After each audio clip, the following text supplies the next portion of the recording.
Buenas tardes amigos, soy Angélica González de la firma de abogados Cisternas Bartolomeo González.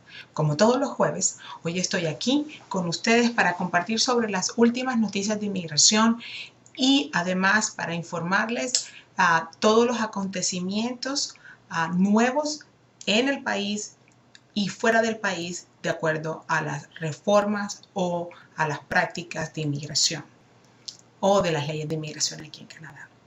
Como lo dije anteriormente, hoy es jueves y como hoy es jueves, vamos a contestar las preguntas que ustedes nos han enviado durante esta semana. Esta semana estuvo corta, pero eso no quiso decir que ustedes pararon de mandarnos sus preguntas.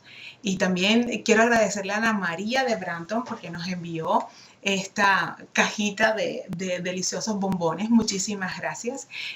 Todo el mundo lo disfrutó, te lo agradecemos de corazón y le agradezco a todas las palabras de apoyo que nos han dado por la apertura de este nuevo canal, en donde ustedes en su propio idioma, como es el lema de nuestra firma, pueden conocer los últimos avances y las últimas noticias de inmigración. En un principio hemos tenido un formato que desde mi escritorio es para compartir con ustedes un tema, una aplicación o una vía migratoria. En el día de hoy quiero romper un poco con el formato y quiero hablar del pronunciamiento del ministro Kenney con respecto a la nueva reforma del acto migratorio o lo que se llama la reforma del balance migratorio. Quiero de una u otra forma hacer las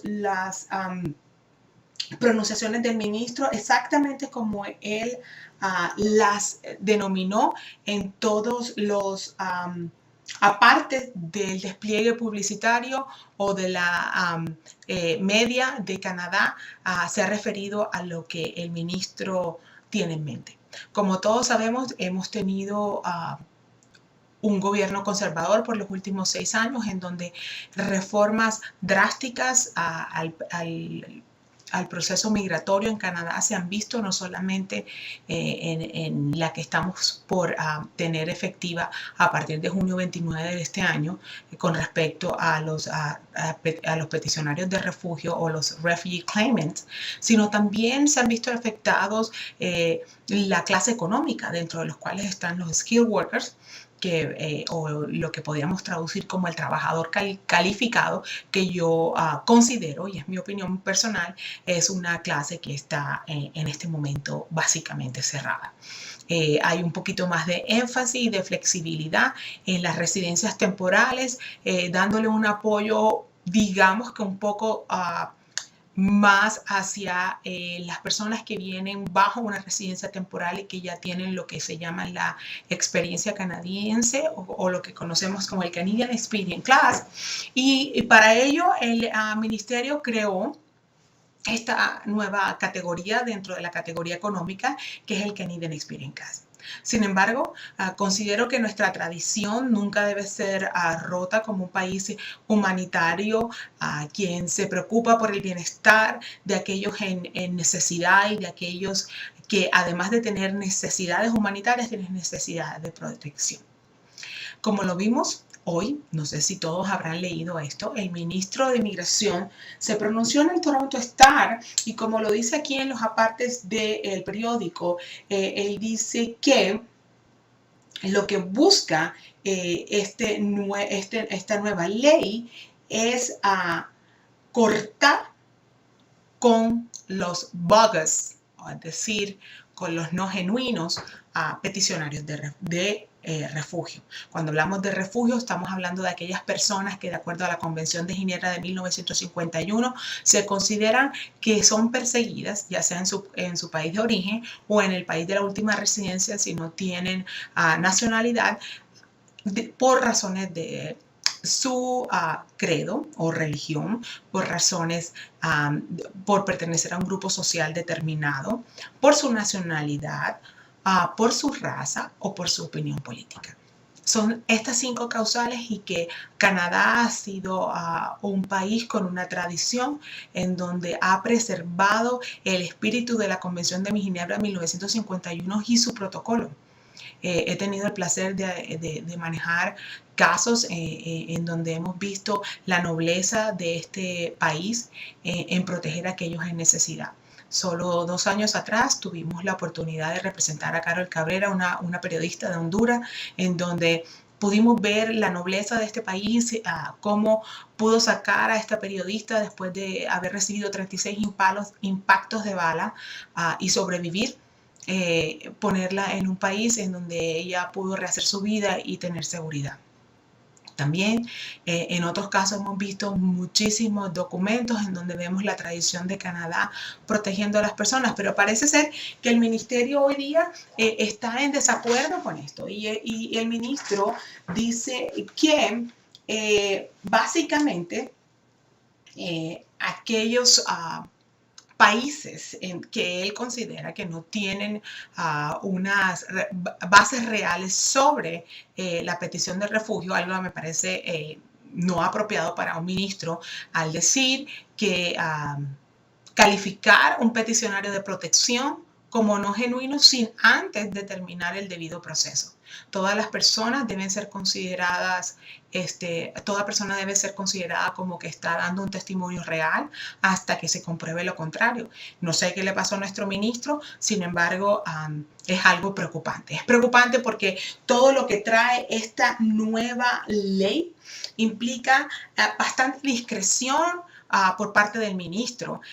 De hecho, vamos a tener, y si alguno quiere leer lo que los apartes que establece el Toronto Star, él mismo reconoce que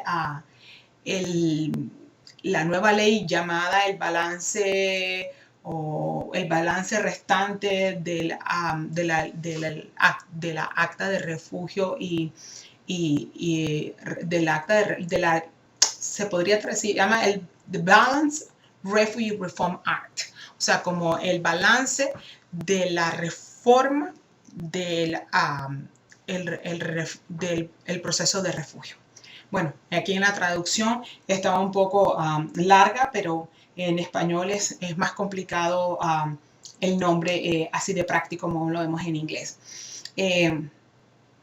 En este proyecto de ley, que ya es ley, se establecen dos cosas que en mi opinión son preocupantes. La primera, el ministerio va a determinar una lista de países que sean considerados como seguros y que esos países, las personas que vienen pidiendo protección de esos países van a ser escuchados frente al Immigration and Refugee Board, o lo que conocemos como el IRB, en la división, en el Refugee Division, la división de refugio.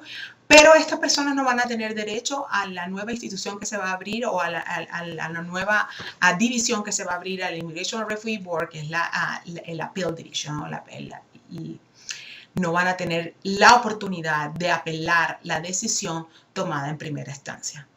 Sin embargo, dice el ministerio, o dice esta nueva ley, debería corregir, que esta persona o esta decisión tomada de un peticionario de refugio de un país considerado como seguro va a ser sujeta a una revisión judicial, o lo que comúnmente ustedes le llaman apelación, que no es una apelación, es simplemente la revisión de la decisión tomada por el miembro o el adjudicador del Immigration and Refugee Board como un funcionario administrativo para determinar si cometió un error de hecho o de derecho. Pero esto no va a detener la potencialidad de la remoción de aquella persona que está en esta situación. Además de esto, las personas que van a estar sujetas a la petición o que quieren pedir protección a este país van a tener que presentarse ante el Immigration and Refugee Board 15 días después de haber llegado al país. Preocupante. Preocupante para nosotros, los hispanoparlantes, que desafortunadamente debo decir, no tenemos la cultura el hábito, debería decir, de investigar nuestras opciones y siempre tratamos de hacer lo que alguien o un familiar o alguna persona nos recomienda. Situación muy peligrosa cuando usted está definiendo su vida, cuando usted está definiendo el futuro, la protección de su familia. Por eso siempre les recomiendo investiguen, determinen quién es una persona que los pueda representar correctamente. Va a ser muy peligroso y a partir de junio 29 tenemos que tomar conciencia y dígale a sus amigos, a las personas que conoce, si conoce a una persona que está en esta situación, por favor, no tome una decisión, no haga lo que otra persona hizo, no haga lo que todo el mundo le dice. Busca y recuerden, cada caso de inmigración es independiente y único. El ministro también dice que él va a reducir el tiempo de espera o de evaluación de los procesos de refugio con la nueva ley.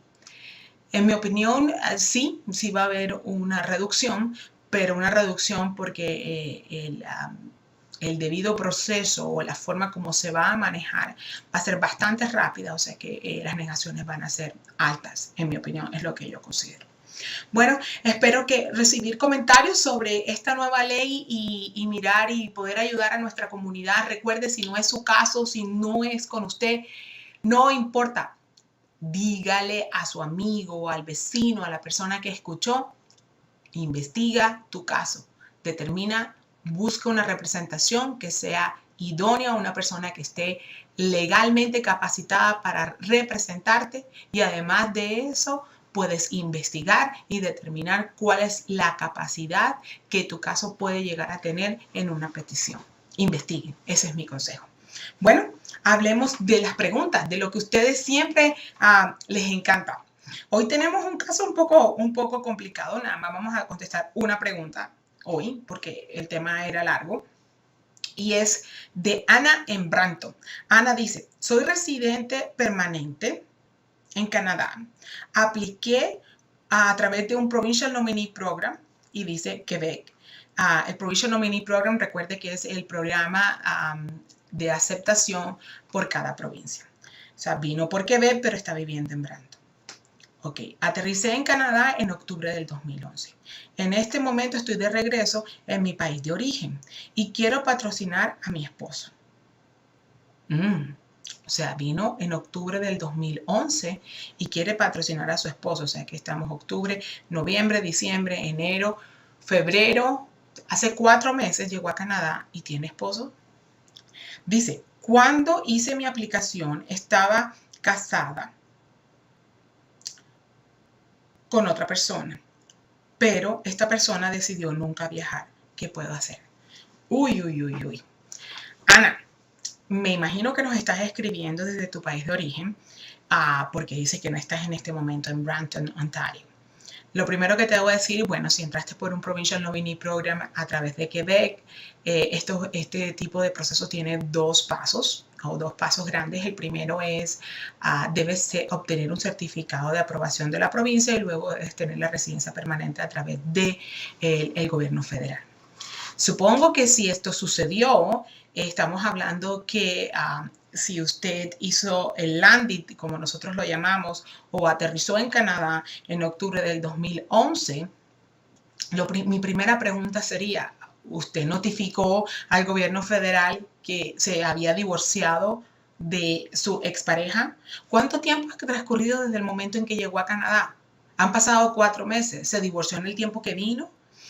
Me da mucho su situación, como no es tan detallada, me da mucho pie a muchas preguntas. Si usted estaba casada cuando hizo su aplicación y usted cuando hace la aplicación, sobre todo cuando estamos en la parte federal, existe que cualquier cambio en su estatus civil, usted debe comunicarlo a el visa post que está manejando su caso. No sé, usted no nos dice de qué país es usted originariamente, pero ya como les había explicado antes, el visa post es la sección de inmigración de la embajada o consulado canadiense que esté manejando la parte migratoria desde fuera de Canadá para Canadá.